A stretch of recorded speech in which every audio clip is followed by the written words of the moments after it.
My 15-year-old cousin accused me of SA to avoid being grounded.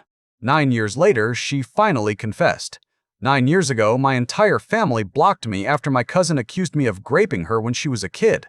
I was 22 and gaining with friends when my mom broke the cardinal sin of the family. She called me again after I didn't answer her first call. Calling twice in my family meant this was absolutely urgent. When I answered the phone, I heard chaos and screaming before she went to another room. She was sobbing and asked if I had something to confess about Eve. I said no. Eve was my younger cousin who I hadn't seen in years. That's when Mom screamed that Eve said when she was 9 and I was 16, but my mom just kept screaming, "Did you do this over and over?" I screamed, "No," back each time, but she wouldn't listen.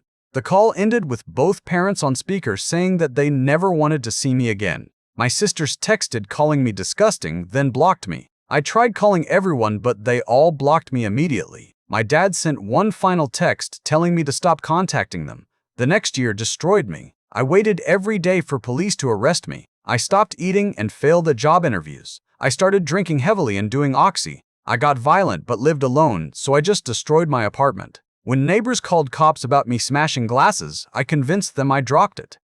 The darkest thoughts you can imagine consumed me. Finally got a job in late 2015, which gave me structure. Slowly got sober and bought a house last year. Been on antidepressants that replaced dark thoughts with numb ones. Tried dating twice, but explaining why I have no family makes women run. My therapist is the only woman I really talk to. Last week, my mom texted out of nowhere. First contact in 9 years. She said they missed me and updated me about my sisters having kids. Then, yesterday, another text dropped the bomb. At a family gathering last month, Eve was downplaying what happened to her after it was brought up. My mom actually got suspicious and pressed her about it a little, and she finally admitted nothing ever happened, while crying. My parents told me they're appalled and angry at her. They told everyone the truth and want me back in their lives. I haven't responded to them though. Old memories are flooding back and I'm shaking with rage. Part of me wants to systematically destroy each of their lives, starting with Eve. Make them feel a fraction of what I felt. Then this morning, Eve texted me directly. 9 years of silence and she texts like nothing happened. She said she knows I hate her but needs to tell me the real truth. It wasn't a dream or confusion. When she was 15, her mom caught her sneaking out to meet her boyfriend. She was going to get grounded for the whole summer and miss camp, so she told them she was acting out because of past trauma. When they pushed for details, she made up the story about me. She picked me because, she figured I'd deny it and everyone would move on. She never expected them to cut me off completely. She tried to take it back a few days later, but they said she was just protecting me. The lie spiraled out of control and she was too scared to admit it. She's been in therapy for years dealing with the guilt. She ended with, "I'm so sorry and I know you'll never forgive me, but I wanted you to know it was never about you." I screenshot everything and now I'm deciding how to use it. My therapist is on vacation for 3 weeks. The rage is consuming me. I've been sober 4 years, but all I want is to get blackout hammered and show up at their doors. I know exactly how I'm going to handle this. Time for them to understand consequences. I sat in my kitchen at 9 fucking years of my life destroyed because she didn't want to miss summer camp. The kitchen light flickered overhead, casting shadows that matched the darkness churning inside me. Across town, Eve lay awake in her bed, phone clutched in her hand. She checked it obsessively, jumping at every notification sound. Her engagement ring caught the moonlight as she refreshed our message thread for the 100th time. Still no response from me. She bit her lip and typed another message, then deleted it, then typed again. I forced myself to close the laptop and stand up. My body moved on autopilot, making coffee I wouldn't drink. The rage had to go somewhere. I grabbed my car keys. At 6:30 a.m., she always ran at 65 ting. Right on schedule, Eve emerged from the building in her running gear. She stretched by the entrance, earbuds in, completely unaware. Then she turned toward the parking lot and our eyes met. She froze mid-stretch. Her running shoes squeaked on the wet pavement as she backed away slowly. I didn't move, didn't blink, just stared at her through the windshield. Her face went white. She stumbled backward, nearly tripping over the curb, then turned and ran back inside. My phone buzzed immediately. Eve's name lit up the screen with a text. "Please just say something, anything." I ignored it and opened LinkedIn on my phone. Her profile showed she worked at a local marketing firm, senior account manager. Tom Williams, investment banker, clean-cut guy with a perfect smile. Another text from Eve. "I know you're reading these. I can see the read receipts." My phone rang. Marcus. I'd completely forgotten about our morning coffee meeting. First time I'd missed it in 2 years. I let it go to voicemail. I screenshotted Eve's confession from last night and her LinkedIn profile. Then I opened my text thread with my mother. Her messages asking me to come back sat there unanswered. My thumb hovered over the attachment button. One screenshot, no context. Let her figure it out. My phone battery flashed 6%. The low battery warning added urgency to my decision. I hit send. The response was immediate. The screen lighting up with "Mom" over and over.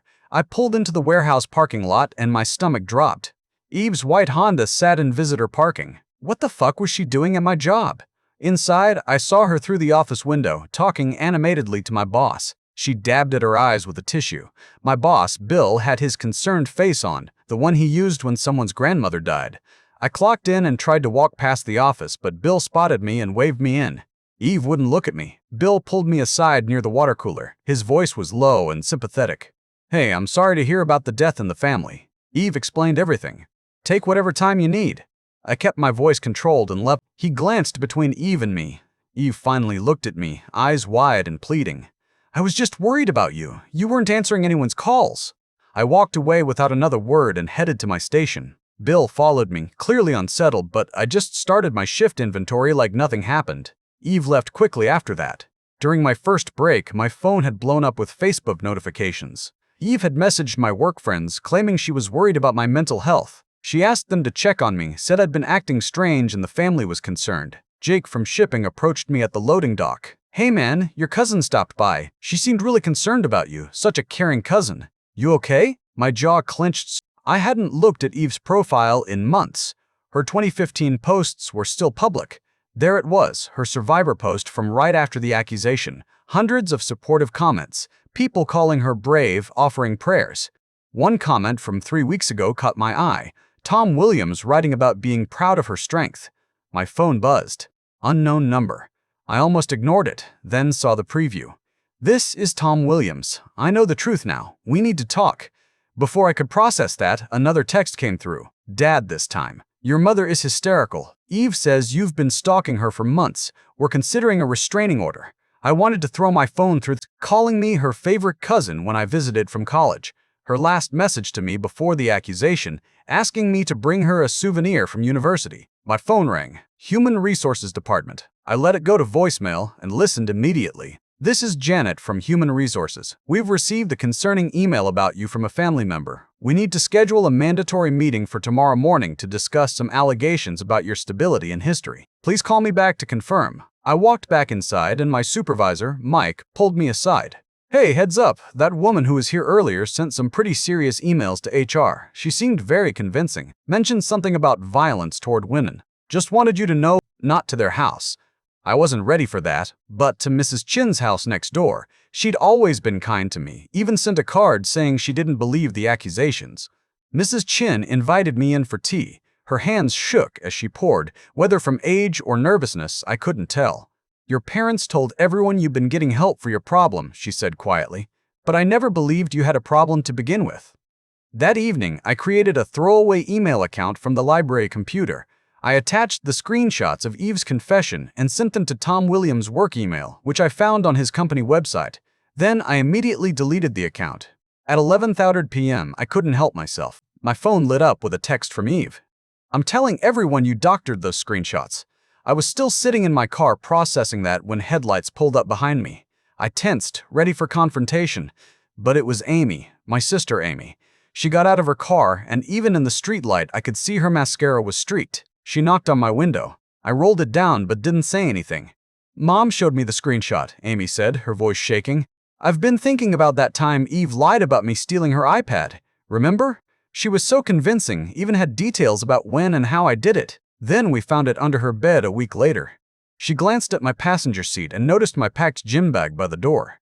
She did this stuff all the time as a teenager. False illness claims before tests, fake injuries before family events she didn't want to attend. Remember when she said she had appendicitis right before Grandpa's 80th birthday? The hospital found nothing wrong. My phone buzzed. Tom Williams again. She admitted it to me. "I'm done. She doesn't know I'm talking to you." I showed Amy the text. She grabbed my phone and typed back before I could stop her. "Can you record her if she admits it again?" Tom's response was immediate. "Already thinking the same thing. She's been spiral texting me all night. She's mentioned having proof you stalked her. I know it's bullshit." Amy handed my phone back. This is going to get uglier before it gets better. The next morning, Eve had the hashtags made me sick. Survivor, my truth, healing journey. Within an hour, 3 cousins had texted me asking if the post was about me. One mentioned Eve had been acting weird lately at family functions. I was walking into work when I got another text from Tom. Meeting you at the diner on 5th Street at noon. I have something you need to hear.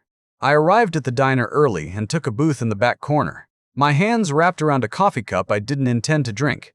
The waitress, Catherine, recognized me from my regular visits and gave me a sympathetic nod. She'd seen me here plenty of mornings after rough nights. Tom Williams walked in exactly at noon. He looked exhausted.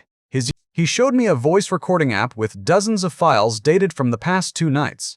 He explained that after receiving my email, he'd confronted Eve. She'd broken down, admitted everything, then immediately tried to spin new versions of the story. He'd recorded all of it. He played one recording where Eve practiced different explanations. In one version, she claimed I'd been harassing her recently. In another, she said I'd threatened her family.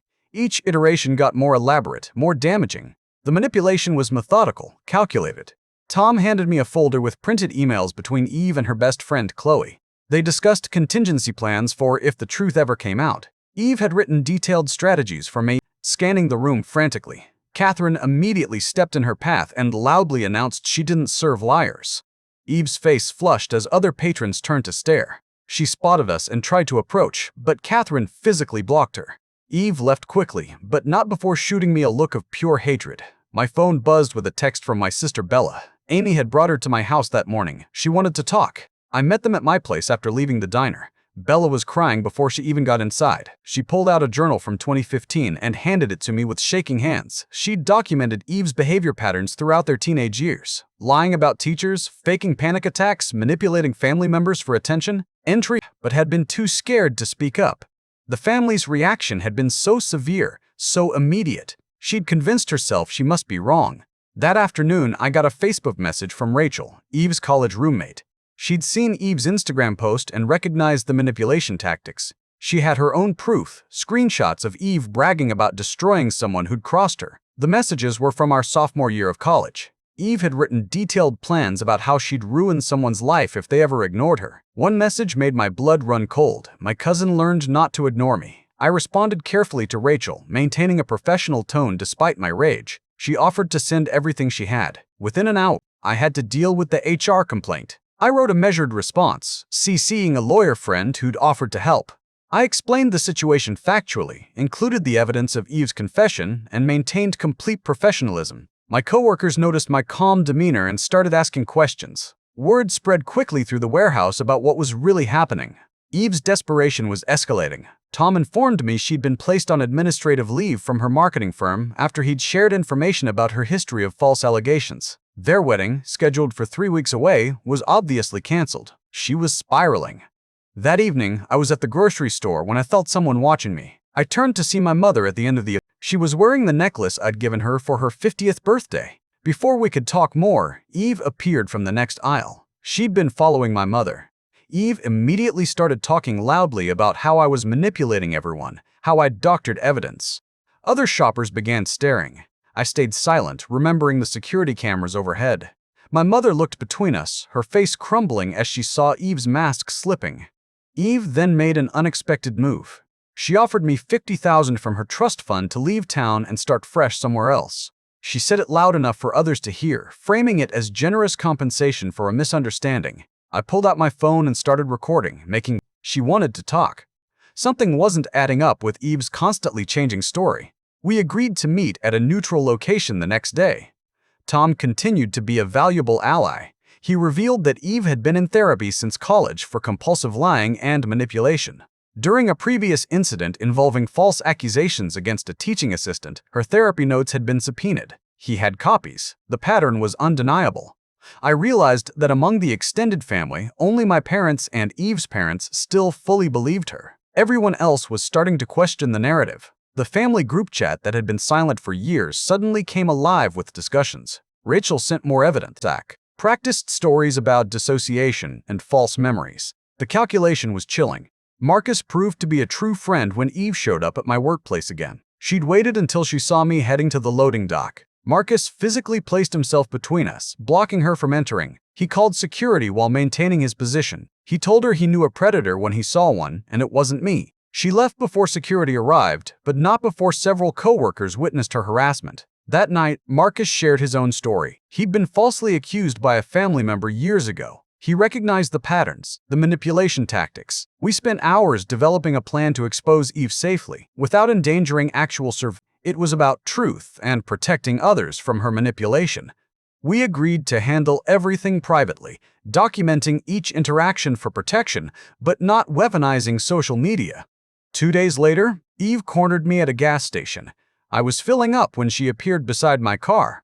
She leaned in close and said that nobody would believe screenshots could not be faked. It was my credibility against hers, and she was the victim in everyone's eyes. I said nothing, just smiled slightly and pointed up at the security camera directly overhead. Her face went pale.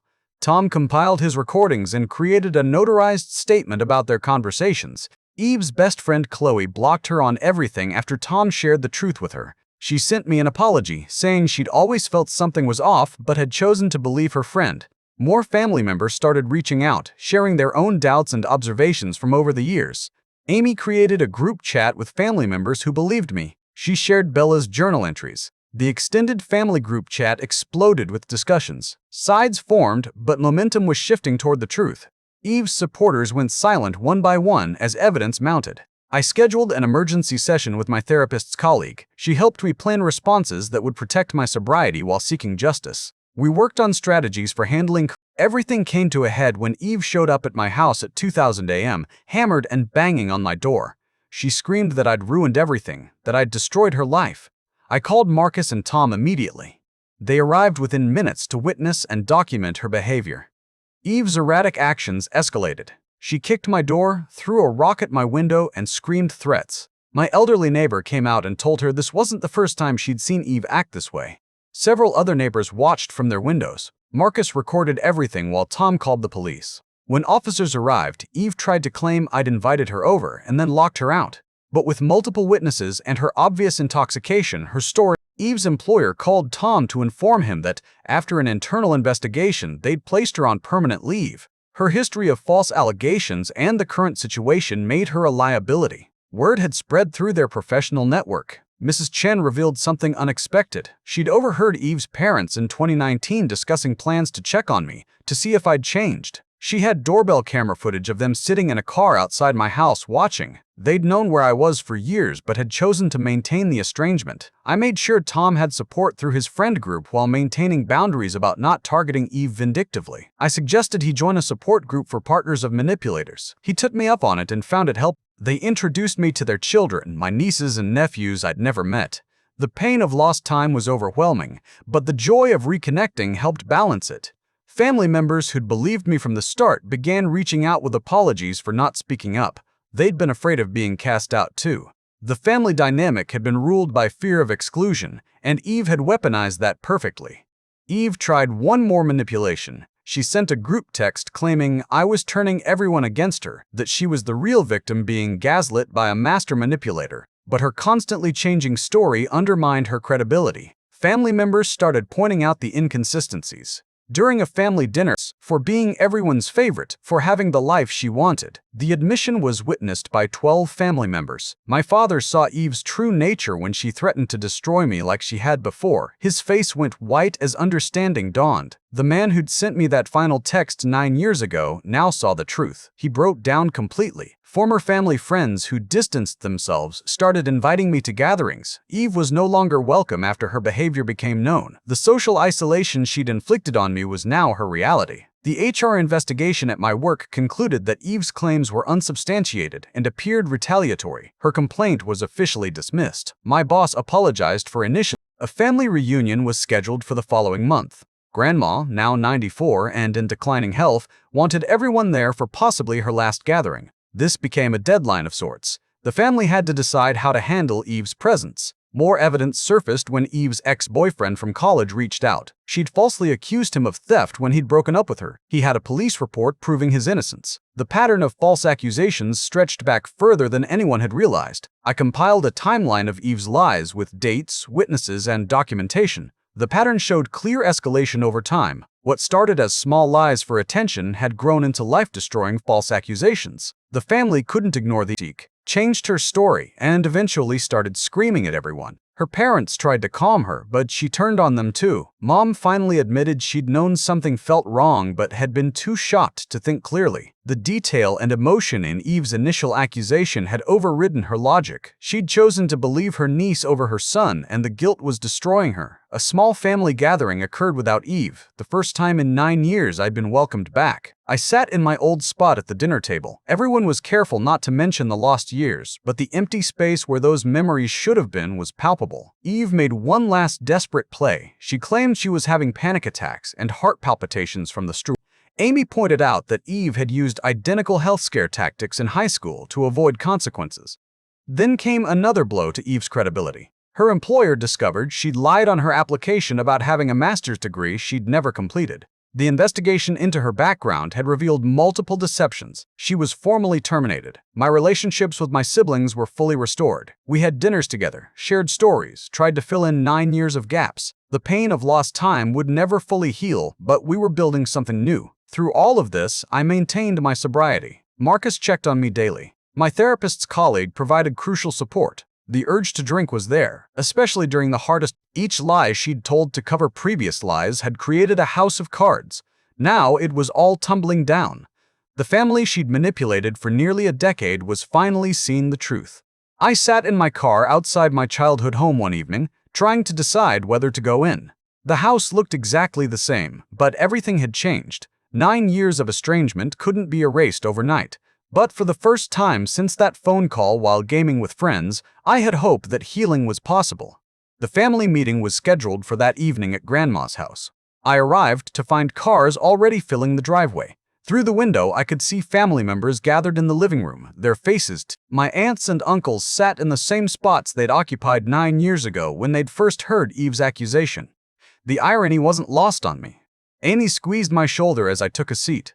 20 minutes later, Eve arrived with her parents. She looked terrible, hair unwashed, clothes wrinkled, dark circles under her eyes. Her confident facade had crumbled completely. She tried to sit in her usual spot, but Grandma pointed to a chair in the center of the room. Eve's face flushed as she realized she'd be facing everyone. I presented the timeline methodically, each lie documented, each pattern exposed. Family members passed around Bella's journal, Tom's notarized statement, Rachel's screenshot. Eve's attempts to interrupt were shut down immediately. When she tried to claim the evidence was fabricated, Tom played the recording of her confession. Her voice filled the room, admitting everything, planning new lies. Several family members gasped. One aunt left the room in tears. The breaking point came when Grandma spoke. Her voice, usually soft with age, rang clear and strong. She talked about watching the family tear itself apart, about keeping silent when she'd had doubts. She looked directly at Eve and told her she'd destroyed something precious with her lies. Eve snapped. She jumped up, screaming that I was everyone's favorite, that nobody ever noticed her, that I deserved what I got for ignoring her at family events. 9 years of destruction over a missed birthday. Aunt Linda suddenly stood up, her face white. She left the room and returned minutes later carrying an old diary with a floral cover. Her hands trembled as she flipped through pages. She'd found it while packing Eve's old room for renovation. The entries were damning detailed plans about making me pay for missing her birthday, for not giving her enough attention. One entry, dated 2 weeks before the accusation, outlined exactly what she'd claim I did. Eve lunged for the diary, but her father grabbed her arm. He took the diary and read aloud, his voice breaking. The premeditation was undeniable. Eve had written about choosing me specifically because I was far away at university, about picking sexual assault. Family members who'd been holding back their anger finally let loose. They confronted Eve about other lies over the years, faked illnesses, false accusations against teachers, manipulation tactics. The pattern stretched back to childhood. Eve's parents sat frozen, watching their daughter's lifetime of deception unravel. Grandma made the decision that would reshape our family. She stood, using her cane for support, and declared Eve unwelcome at any family gathering until she got serious psychiatric help and made genuine amends to everyone she'd hurt. The family matriarch had spoken. Nobody challenged her. Eve's response was immediate and vindictive. I walked outside without responding. Several family members followed. In the driveway, we found my car already vandalized, Predator spray painted across the hood in red letters. But Eve had made a crucial mistake. Grandma's neighbor had a security camera that covered the driveway. We watched the footage on his phone, Eve spray painting my car just minutes before entering the house. The neighbor, a retired police officer, offered to file a report. But something else was happening. Eve's parents were walking her to their car. Her mother was on the phone with someone, speaking urgently about emergency psychiatric admission. Her father held Eve's arm firmly as she alternated between sobbing and screaming threats, wringing her hands and suggesting we should all just move forward for peace. She kept repeating that Eve was still family, that maybe we could work through this together. The argument split the room. Half wanted to support Eve getting help while maintaining relationships. The other half, led by Amy and Bella, insisted on firm boundaries. Voices raised, old resentments surfaced. The same dynamics that had allowed Eve's lie to destroy everything were emerging again. I left the house and sat in my vandalized car for over an hour. Through the windshield, I could see my family arguing through Grandma's living room window. 9 years ago, they'd united against me instantly. Now they couldn't agree on how to. He surveyed the spray paint damage and shook his head. We sat in silence while I wrestled with the decision. I could push for maximum consequences, press charges, pursue a restraining order, ensure Eve faced legal ramifications, or I could support the mental health intervention her parents were arranging. The decision became clear when Eve's father knocked on my car window. He looked broken, aged a decade in one evening. He explained they were taking Eve for psychiatric evaluation immediately. She'd threatened self-harm in front of them, scratching at her arms until they bled. They needed family support for an involuntary hold. I made my choice. I would support the mental health intervention, but with strict conditions. Eve would need to admit the boundaries were non-negotiable. Eve's breakdown accelerated in the driveway. She pulled away from her parents and ran toward the street, screaming that she'd rather die than be locked up. Her father caught her before she reached traffic. The scene was chaos. Neighbors watching from windows, Eve fighting against her parents' grip, her mother crying while trying to calm her. An ambulance arrived within minutes. Eve's mother had called during the confrontation. The paramedics approached carefully, speaking in calm tones. Eve alternated between admitting everything and denying it all, claiming we'd driven her to this, that the lies were actually true, that she was the real victim. The inconsistencies in her statements concerned the paramedics enough to support transport for. She told the paramedics I'd been stalking her, that this was all retaliation for rejection me. But with 12 family witnesses and documentation of her confession, her claims fell flat.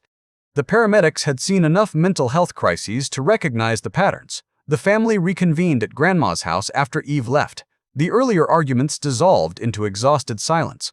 We sat in the same room where it had all started 9 years ago, processing what had just happened. Grandma broke the silence by asking me what I needed from the family going forward. I laid out my requirements clearly, full acknowledgement of what had been done to me, support for Eve getting treatment, but with maintained boundaries, no pressure to forgive, no more secrets or willful blindness to problematic behavior. 3 weeks later, we gathered again at Grandma's house. Eve arrived with her parents and a therapist from the psychiatric facility. She'd been admitted voluntarily after the initial hold. The therapist explained Eve had been diagnosed with a severe personality disorder, requiring intensive long-term treatment. Eve sat in the same center chair, but her demeanor had changed. She appeared medicated, movements slow and deliberate. When asked to address the family, she read from a prepared statement. The words were right, admitting the lies, taking responsibility, but delivered without emotion, mechanical, rehearsed. The therapist revealed the accusation against me had been her most destructive lie, but far from her only one. Treatment would take years, with no guarantee of full recovery. Family members asked questions. Eve's responses oscillated between taking responsibility and subtle attempts to shift blame. She claimed mental illness made her lie, then admitted she'd known exactly what she was doing. She apologized, then suggested we'd all overreacted. The therapist took notes, occasionally redirecting when Eve tried to manipulate. Grandma spoke last. Her words cut through Eve's performance. She told Eve directly that lies had consequences, that mental illness didn't excuse conscious choices to destroy lives. She reaffirmed the family's decision. Eve's final manipulation came as expected. She clutched her stomach, claiming severe pain, suggesting the stress might cause her to harm herself if the family didn't show forgiveness. The room's response was unified: get help, follow treatment, take responsibility. The days of emotional blackmail were over. The therapist escorted Eve out while her parents signed paperwork. She would return to the facility for continued treatment. As she left, she looked back at me once. No apology in her eyes, just cold calculation, already planning her next move. Some things don't change. I stood in Grandma's backyard afterward with my siblings and cousins. We built a small fire in the old fire pit. I pulled out the folder of evidence, screenshots, printouts, documents, drifting toward the fence that bordered Eve's childhood home. My mother approached as the last papers burned. She pulled out a photo album from the house, pictures from before the lie, family gatherings, holiday celebrations, my college graduation. 9 years of empty pages followed. She handed me a pen and a stack of recent photos. We began filling the gaps together. 6 months later, I hosted Christmas dinner at my house. The table was full: parents, sisters, their children, cousins, aunts, uncles. Grandma, now 94 and in declining health, sat at the head, weaker but still sharp. An empty chair remained where Eve would have sat, holding a photo of our family from before the lie, a reminder of what deception costs and what truth can restore. My girlfriend, my nieces and nephews called me uncle for the first time. The word felt foreign, but right. Marcus joined us, practically family now. Tom sent a card. He'd found peace in a support group, started dating again. The doorbell rang during dessert. Everyone tensed, but it was just carolers spreading holiday cheer. We listened from the doorway, my family pressed close together. Not the same as before, scarred but healing, broken but mending. Some things can't be restored. 9 years don't come back, but new things can be built on foundations of truth. My aunt moved me across the country while my mom was in a coma and told me, "You'll have a life she never could have given you." When I tried to talk about missing my mother, she said, "You're being dramatic."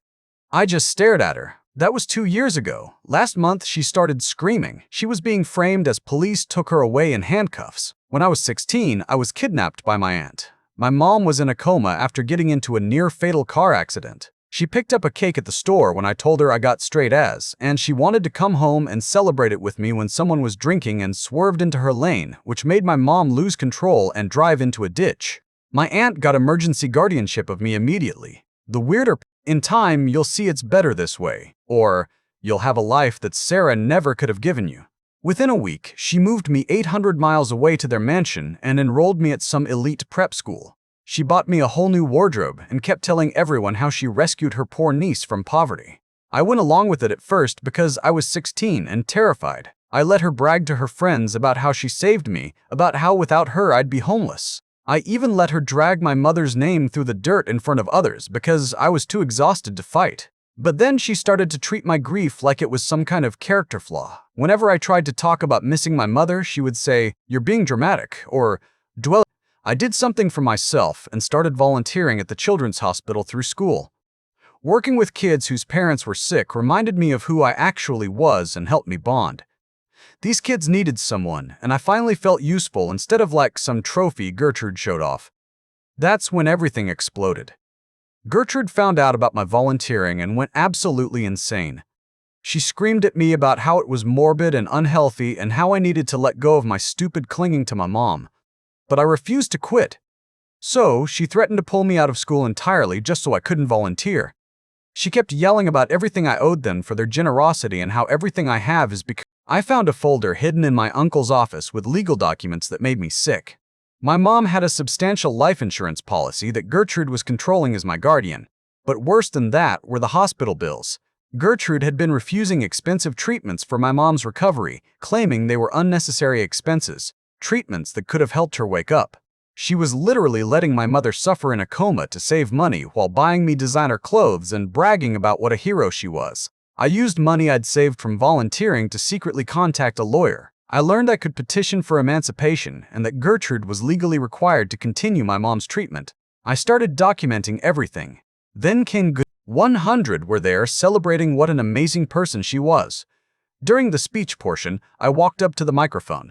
Gertrude looked confused but proud, probably thinking I was going to give some touching testimonial about her kindness. And I was. "I'd like to thank my Aunt Gertrude for everything she's done for me," I started. "Thank you for moving me 800 miles away from my mother, who's still fighting for her life in a coma. Thank you for refusing the medical treatments that could help her recover. Thank you for stealing my inheritance while telling everyone how generous you are." Gertrude's smile started faltering. "Thank you for forbidding me from calling the hospital because my grief over my dying mother was too dramatic for you. Thank you for calling my mother irresponsible while she worked 2 jobs to support us." I pulled out the legal documents and held them up.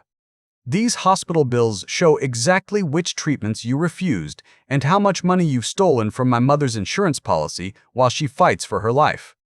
The silence in that room was deafening. Gertrude's face went from horror to panic to devastation to rage and everything else. 100 of her biggest social connections were staring at her in complete disgust. Some people had their hands over their mouths in shock. Gertrude tried to stammer out some explanation, but people were already walking out. Because last week I was visiting my mom when a nurse mentioned something that made my blood run cold. She said, "It's so weird that your aunt was here the night of the accident. She arrived about 20 minutes before the ambulance even got the call." I stared at the nurse, my heart pounding so hard I thought it might burst through my chest. Gertrude had been at the hospital before anyone even called 911? The implications crashed over me like a tidal wave. The nurse must have seen something in my expression because she quickly backtracked. She explained that Gertrude had told the staff she was driving by coincidentally when she saw the accident happen, but something in her tone suggested she didn't quite believe it either. I thanked the nurse and stumbled out of the hospital. Every red light gave me more time to think, to piece together what this meant. If Gertrude was there before the accident was even reported, then maybe the hammered driver story wasn't the whole truth. Maybe it wasn't the truth at all. When I got back, the house was empty. Gertrude was still dealing with the fallout from the gala disaster, meeting with lawyers and trying to salvage what was left of her reputation. Uncle was nowhere to be found, which had become normal lately. He'd been avoiding me since the gala, barely making eye contact when we passed in the halls. I went straight to Uncle's office. If Gertrude had been hiding documents about my mother's insurance and medical care, what else might be hidden in this house? That's when I found it. Tucked behind a stack of tax returns was a receipt from an auto body shop dated 3 days after my mother's accident. The work order was for front-end damage repair on Gertrude's Mercedes. My hands shook as I read the details. The timestamp on the receipt showed it was scheduled the morning after the accident, before Gertrude could have known about any damage to her car unless she already knew because she'd been driving it when it happened. I heard the front door slam and quickly shoved the receipt into my pocket. Gertrude's heels clicked on the marble floor, getting closer. I grabbed a random folder from the desk and pretended to be reading it when she appeared in the doorway. Her face was drawn and pale, her usually perfect makeup. She asked what I was doing in Uncle's office. I told her I was looking for my birth certificate for the emancipation paperwork. Her eyes narrowed, and for a moment I thought she might grab the folder from my hands. Instead, she told me that after my performance at the gala, she'd decided to reconsider our arrangement. She suggested I might be happier in a boarding school far away, maybe even overseas. I nodded and mumbled something about thinking it over, then escaped to my room. My hands were still shaking as I pulled out the receipt and really studied it. The damage description mentioned paint transfer, red paint. My mother's car was red. Over the next few days, I became obsessed. The mechanic remembered that Gertrude had paid cash and insisted all damaged parts be disposed of immediately. He thought it was strange, but figured rich people had their quirks. I started mapping out the timeline of that night. My mother had left the house at 7:30 p.m. to pick up the cake. The accident was reported at 8,000 ppm. But according to the nurse, Gertrude arrived at the hospital at 7:05 p.m., 20 minutes before the 911 call. The cake shop was only 10 minutes from our house. The accident site was another 15 minutes away. The math didn't add up unless Gertrude knew exactly where my mother would be. I needed more information, but I couldn't investigate openly. Gertrude, using the computer access to pull up records from that night. The police report was frustratingly vague. A witness had called in about a red sedan in a ditch, the driver unconscious. The witness, who didn't leave their name, described seeing another car speeding away from the scene, a dark luxury car, like a Mercedes. I printed everything I could find and hid the papers in my school locker. Each piece of evidence felt like another weight on my chest. The woman who had taken me in, who controlled my mother's medical care, who held my entire future in her hands, might be the one who put my mother in that hospital bed. One evening, Uncle was in his office when Gertrude went to her book club. I'd been waiting for this. I closed the door behind me and pulled out the auto body receipt. His face went white. He started to speak, but I cut him off. I told him I knew Gertrude was at the hospital before the accident was called in. I told him about the paint transfer, the timeline that didn't make sense, the witness report of a dark luxury car fleeing the scene. Uncle's hands trembled as he poured himself a drink from the bottle he kept in his desk drawer. He downed it in one gulp, then poured another. Finally, he looked at me with haunted eyes and told me to leave it alone. He said I didn't understand what Gertrude was capable of, that pushing this would only make things worse for everyone. But his reaction told me everything I needed to know. He knew something. Maybe he knew everything. I teen camp. I slept the next week watching C, always returning looking more miserable than before. I decided to follow him. He drove to a bar on the other side of town, the kind of place where Gertrude's society friends would never go. I waited in my car for an hour before going in. I found him in a back booth, well into his fourth whiskey. I slid into the seat across from him. He looked at me with bloodshot eyes and laughed bitterly. He asked if I really wanted to know the truth. I told him I already knew most of it. I just needed him to fill in the blanks. That's when he broke. He told me Gertrude had been planning something for weeks before the accident. She'd been tracking my mother's routines, her routes, her schedule. She knew about the cake tradition, knew my mother would go to that specific store when I got good grades. Gertrude had even called him that night, but he swore he didn't know she was actually going to do it.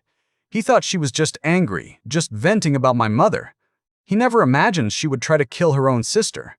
I asked about the hammered driver story. Uncle laughed again, a sound like breaking glass. There was no hammered driver. Gertrude had called him from the scene, hysterical, saying there had been an accident. She made him call the police with an anonymous tip about seeing a hammered driver swerve into my mother's lane. He'd been too shocked, too scared to refuse. The weight of his confession hung between us. I asked why he hadn't said anything, why he'd let Gertrude get away with it. He looked at me with those broken eyes and said Gertrude had made it. He was an accomplice.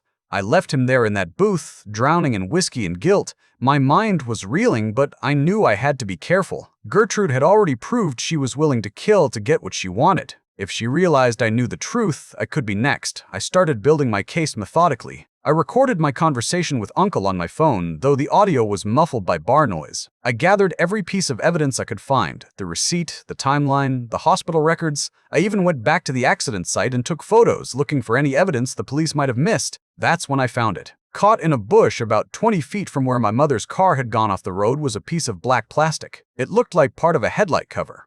Gertrude must have sensed something was changing because she started tightening her control. She had the school counselor call me in for wellness checks. She hired a driver to take me to and from school, claiming it was for my safety after my breakdown at the gala. She even started sitting in on my calls with the lawyer, making it clear that any legal action I took would have to go through her. But she'd made one mistake. In her rush to discredit me after the gala, she'd told everyone I was having a mental breakdown, that I was making wild accusations because of grief, which meant when I finally went to the police with my evidence, I could point to her pattern of trying to silence me. I knew I had one shot at this. If I went to the police and they didn't believe me, Gertrude would know I was onto her. So I waited, gathering. I learned that Gertrude had increased my mother's life insurance policy just 2 months before the accident, forging my mother's signature. I found emails between Gertrude and Uncle discussing my mother's problem and how it needed to be handled. The final piece fell into place when I went back to the hospital. The same nurse who'd mentioned Gertrude's early arrival pulled me aside. She said she'd been thinking about that night and something else had bothered her, Gertrude's clothes. When she'd arrived, claiming to have seen the accident while driving by, she was wearing different clothes than she'd worn to dinner with friends earlier that evening. The nurse remembered because Gertrude's dinner companions had called the hospital worried when Gertrude left suddenly, and they'd described what she wore. Why would Gertrude have changed clothes between dinner and accidentally discovering my mother's accident? Unless she knew she was going to do something that might get her clothes dirty or bloody. I thanked the nurse and asked if she'd be willing to make a statement. She hesitated, then nodded. She said she'd always felt something was off about that night, and if it could help my mother get justice, she'd do it. That night, I lay in bed planning my next move. I had evidence, I had witnesses, I had motive. But Gertrude was smart, connected, and ruthless. She'd already tried to kill once. I had to be smarter. I thought about my mother, lying in that hospital bed, fighting for her life while the woman who put her there I thought about how Gertrude had stolen not just money, but time my mother and I should have had together. Tomorrow, I would take everything to the police. But tonight, I had one more thing to do. I crept back to Uncle's office and found what I was looking for, Gertrude's day planner from the week of the accident. There, in her own handwriting, was the final piece of proof I needed. Written on the day of the accident, hours before it happened, was a note. Cake run tonight. Route 47, 8:30 p.m. My mother's initial, the cake run she always did when I got good grades, the exact route she would take. The precise time she would be there. Gertrude hadn't just caused the accident, she'd hunted my mother down. She thought I was just a grieving teenager she could control. She was wrong.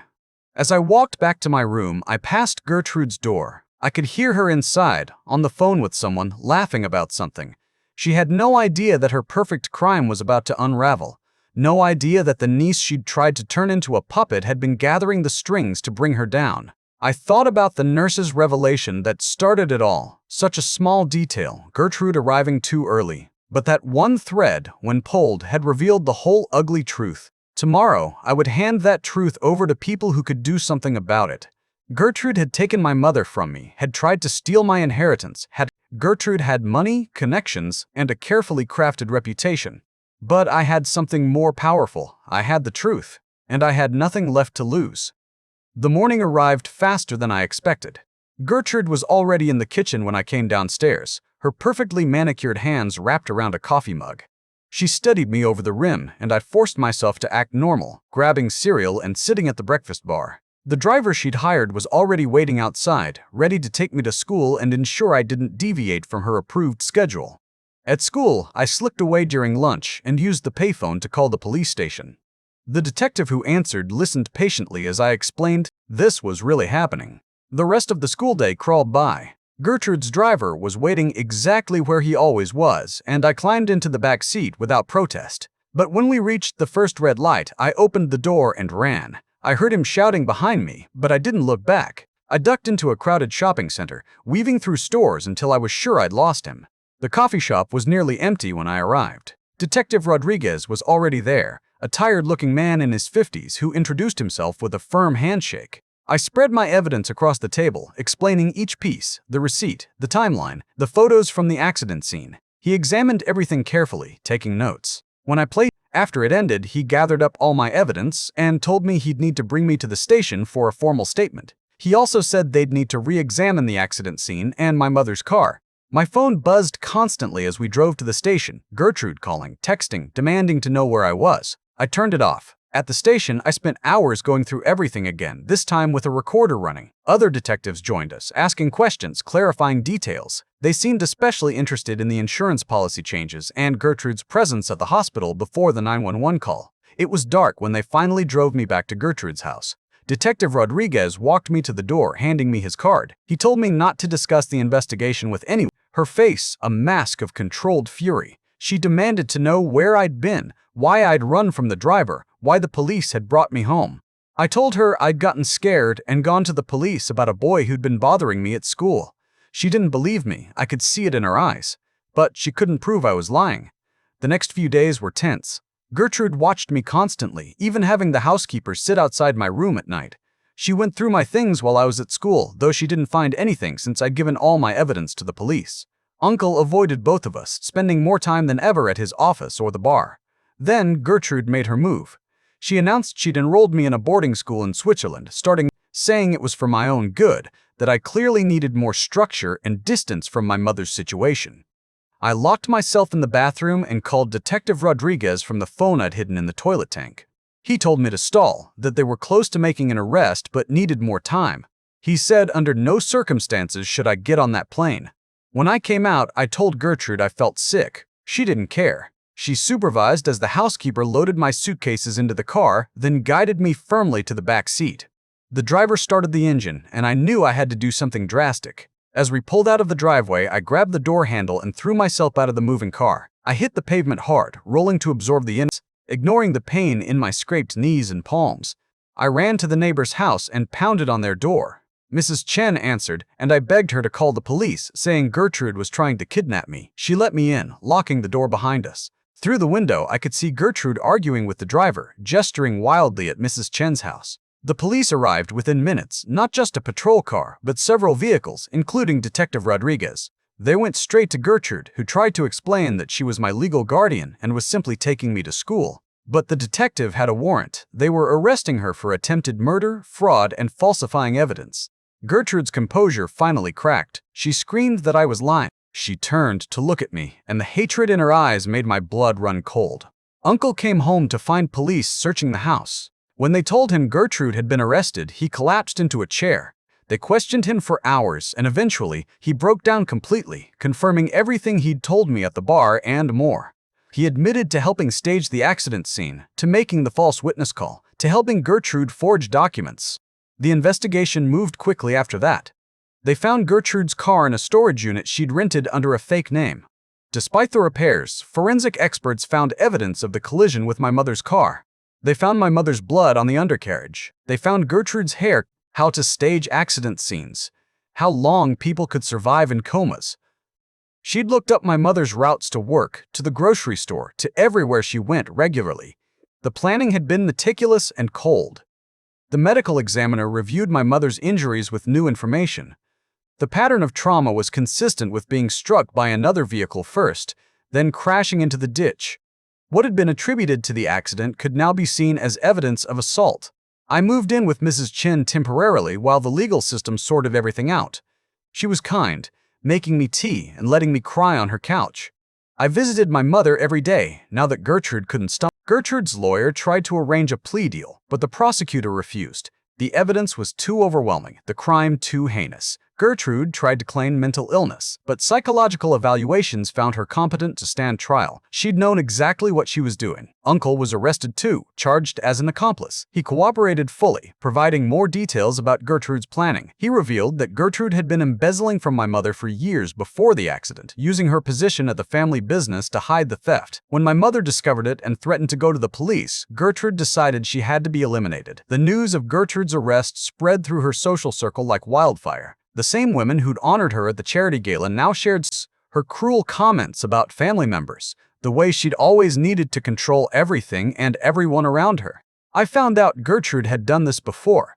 An elderly aunt had died in a fall down the stairs 5 years earlier, leaving Gertrude a substantial inheritance. The death had been ruled accidental, but now police were reopening the case. They found inconsistencies in Gertrude's alibi, suspicious financial transactions before the death. My mother's condition continued to improve with proper treatment. The doctors were cautiously optimistic about her chances of waking up. I spent hours by her bedside, holding her hand, telling her everything that had happened. Sometimes I swore I felt her. I just wanted my mother back.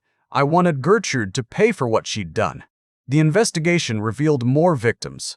Gertrude had been systematically stealing from elderly relatives for over a decade, using her charm and family connections to gain access to their finances. Some had died under suspicious circumstances. Others had been left destitute, too ashamed to admit they'd been robbed by family. I testified before a grand jury, telling them everything I knew. It was terrifying, but I thought of my mother lying in that hospital bed and found my courage. The grand jury indicted Gertrude on multiple counts of attempted murder, fraud, and conspiracy. Gertrude tried one last manipulation. I gave the note straight to Detective Rodriguez. They added witness tampering to her charges. 3 months after Gertrude's arrest, I was sitting by my mother's bed when her eyes fluttered open. She looked at me, confused at first, then recognition dawned. She tried to speak, but her voice was just a whisper. I leaned close, and she managed one word that made me sob with relief and joy. She said my name.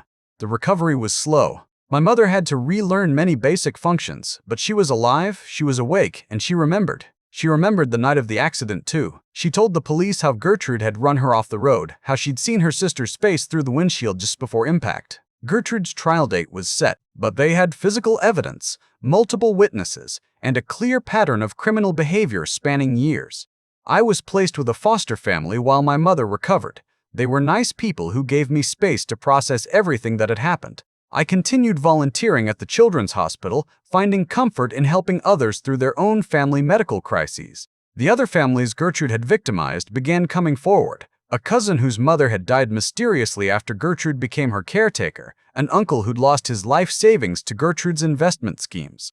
The prosecutor built a case that showed Gertrude as a serial predator who'd used family trust as a weapon. My mother grew stronger every day. That the treatments Gertrude had denied her could have prevented months of suffering. We talked about everything that had happened, and she held me while I cried about the months I'd spent under Gertrude's control. Gertrude's defense team tried every trick. They claimed the evidence was circumstantial, that Uncle was lying to save himself, that I'd manipulated the whole situation for attention. But the forensic evidence was undeniable. Gertrude's car had struck my mother's. Gertrude's own handwriting showed she'd known exactly where my mother would be that night. As the trial approached, Gertrude grew desperate. She tried to hire someone to intimidate witnesses, but the person she approached was an undercover cop.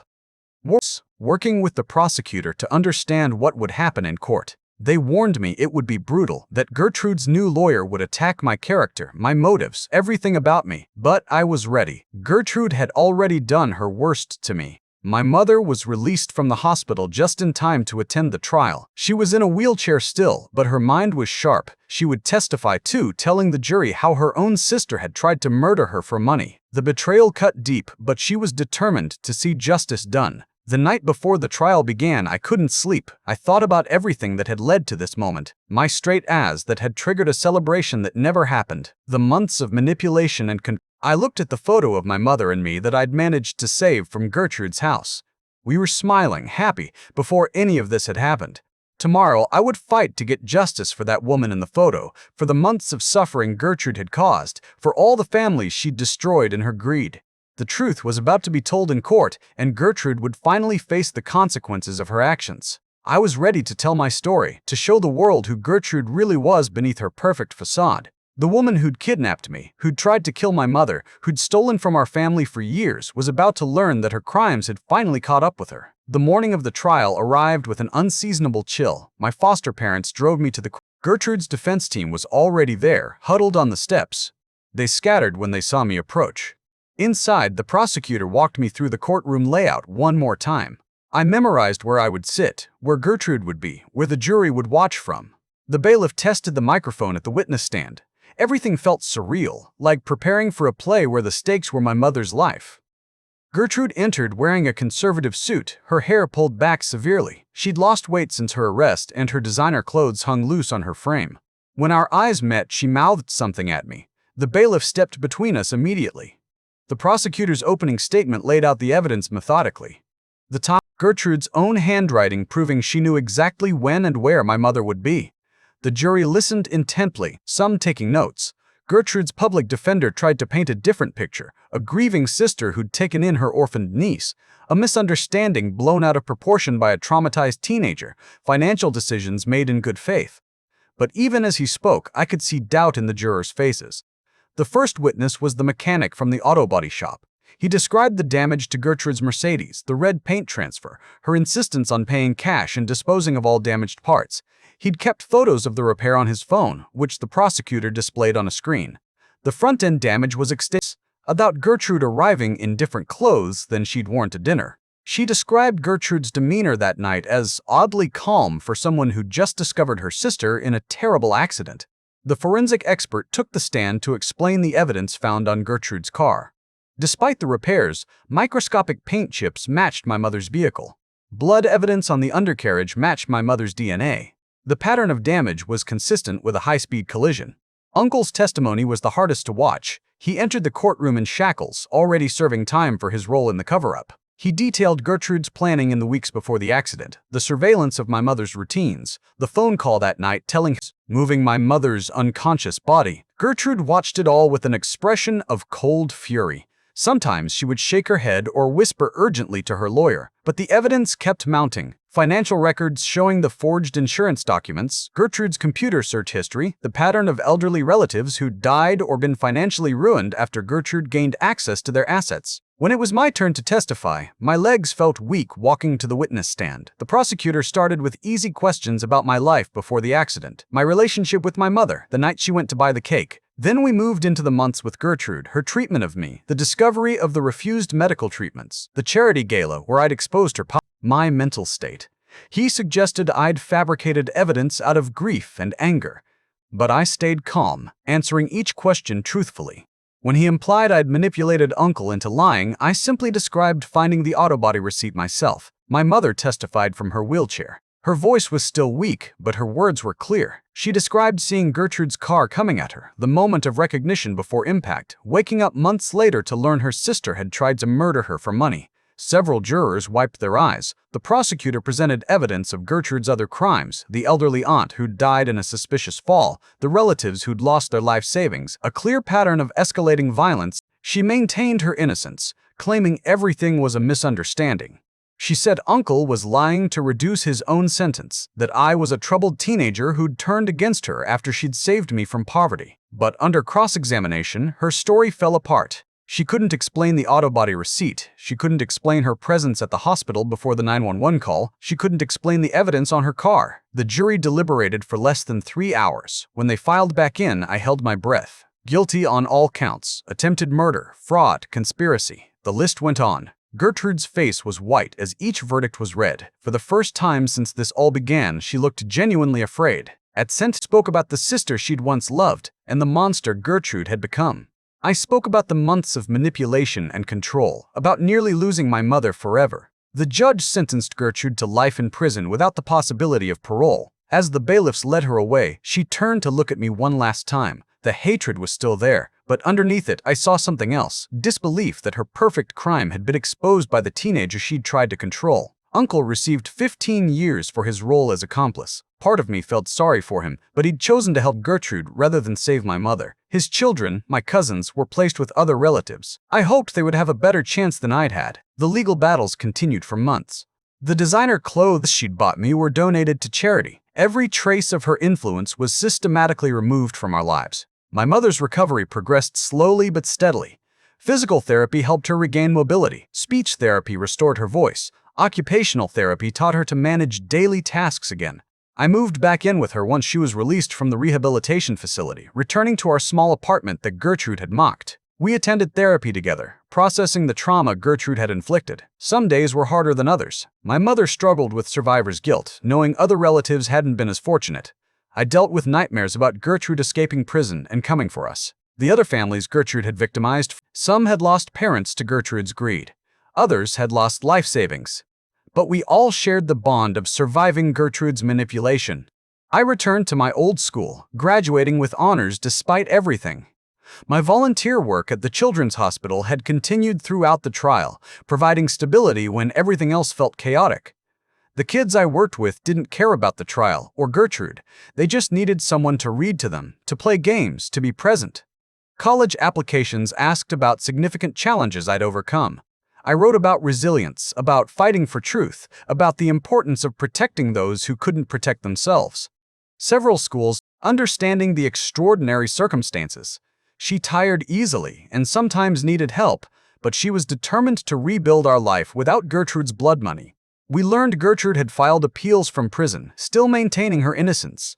Her lawyer argued procedural errors, insufficient evidence, biased jury. Each appeal was denied. The evidence was too overwhelming, the crimes too heinous. Gertrude would die in prison, never accepting responsibility for what she'd done. Sometimes I wondered about the life I might have had if Gertrude had simply been the loving aunt she'd pretended to be, if she'd actually rescued me from poverty instead of trying to steal my inheritance. But those thoughts led nowhere. Working with their volunteer coordination program, I accepted immediately. It felt right to help other teenagers find purpose through service, the way volunteering had saved me during the darkest period of my life. My mother and I developed new traditions to replace the ones Gertrude had tainted. Instead of cake for good grades, we went for walks in the park. Instead of dwelling on the accident anniversary, we celebrated her recovery milestones. We built a life defined by survival and love, not by Gertrude's crimes.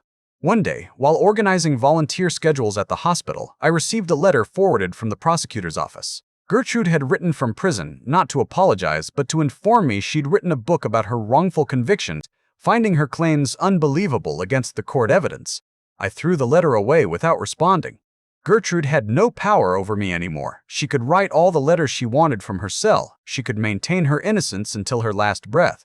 It didn't matter. The truth had been told, justice had been served, and my mother was alive. My mother eventually moved from wheelchair to walker to walking independently. Her recovery amazed her doctors, who credited the treatments Gertrude had denied her for so long. We celebrated each milestone quietly, grateful for the chance Gertrude had tried to steal from us.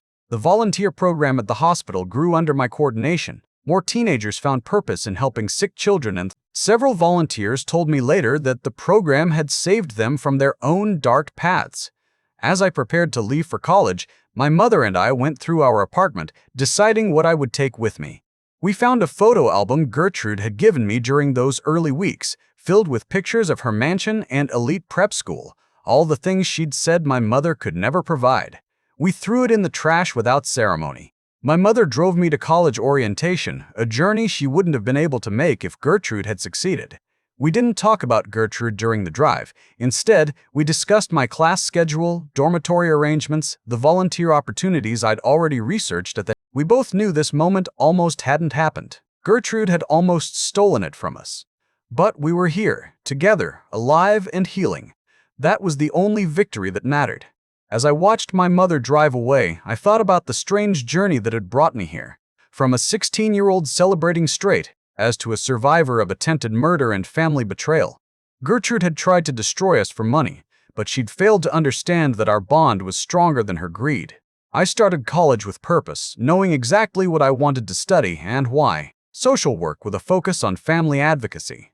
I would help other teenagers trapped in abusive guardianships. I would fight for peace. My mother texted me every day, sometimes just emoji hearts or photos of her lunch, simple communications that Gertrude had forbidden.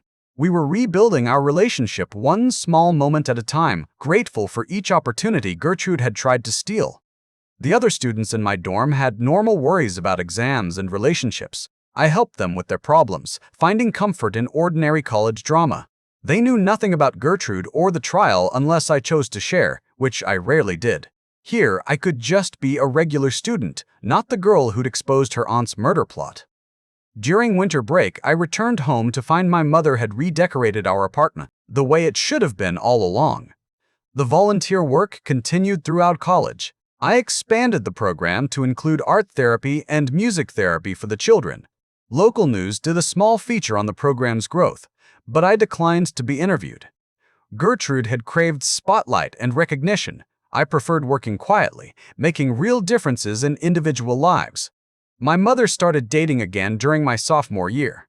The man was kind, patient with her recovery limitations, understanding of our complicated history. I watched carefully at first, paranoid after Gertrude's betrayal. But he proved himself through consistent small action. Whatever she had to say from her prison cell held no interest for me. She'd had her chance to be family, to be the aunt she pretended to be. She'd chosen murder instead. During my junior year, I received notice that Gertrude had died in prison, a heart attack, the official report said. She'd been 63 years old, having served only 5 years of her life sentence. I felt nothing at first, then a strange sense of relief. The last threat to our peace was gone. My mother and I attended the small funeral her lawyer arranged, not out of forgiveness, but for closure. Gertrude was buried in a simple grave with only her name and dates. No loving aunt, no devoted sister, just a marker for a life wasted on greed and violence. Some of their relatives were there, and we embraced wordlessly. Gertrude had created a community of survivors who understood each other's pain without explanation. I graduated college with honors and immediately began working for a family advocacy organization. My first case involved a teenager whose guardian was making suspicious medical decisions. I recognized the signs immediately and helped build the case that removed the child from danger. Gertrude had taught me well, though not in the way she'd intended. My mother fully recovered her independence, returning to work full-time and even taking up hiking. She sent me photos from trail summits, her face glowing with achievement.